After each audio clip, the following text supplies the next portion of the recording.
Okay, now let's take a look at the daily checkpoints rubric.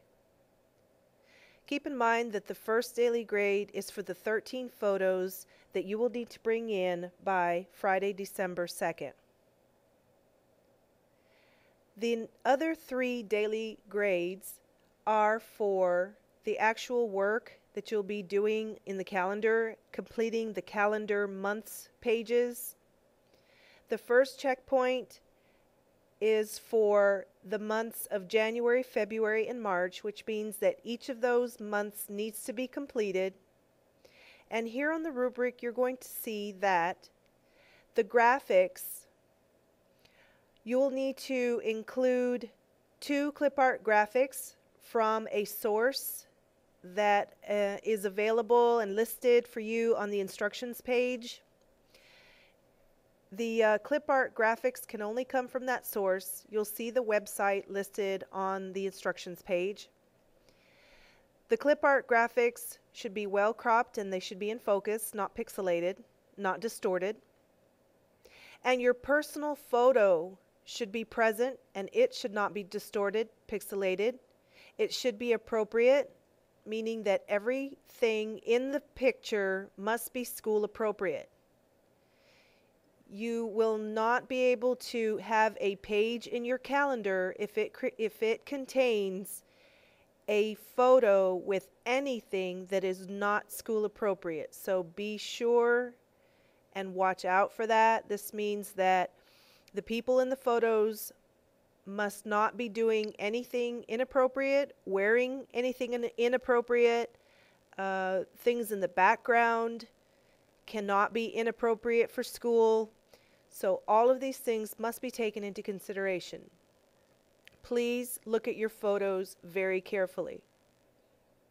Each photo or one photo must be present on each page. One for January, one for February, and one for March. And for the text, there should be no more than 3 fonts on each month's page. The days of the week must be listed. The dates must all be accounted for. The dates meaning the first through the last day of the month. And those numbers should be typed in consistently.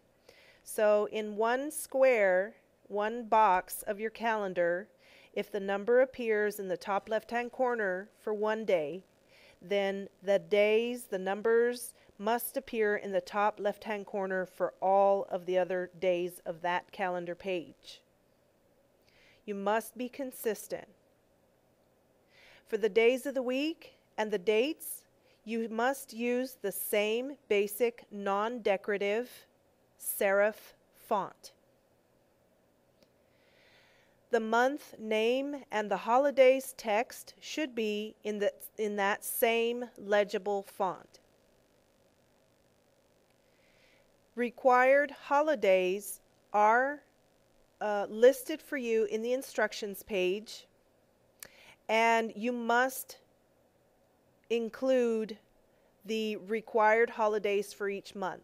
For example, in January, you will need to list New Year's Day on January 1st. February may have another required holiday. March may have a different required holiday, but there are points being awarded for including those required holidays. You can have a minimum of any 2 additional holidays. This can be people's birthdays. This can be any silly holidays like Big Hat Day or Grandparents' Day. That's not really silly, but any other additional holidays, you must have a minimum of 2. And then on your text, all of your grammar, spelling, punctuation, capitalization must be of good quality. There are 10 points being awarded or deducted for mechanics. Aesthetics has to do with the look of the calendar page. Does it look good? Is it appropriate? Does it not give your teacher a headache to look at? We did put in some kind of silly hints or tips here, but in all reality, in all seriousness, you really need to have pride in your work and do a really good professional job on this calendar, and that needs to be reflected on your work every time that you turn in assignments. We're checking for these things. If you have any questions regarding the rubric, feel free to ask your teacher in class. There'll also be examples to look at in class as well. Or there may be examples in different video segments as we go along.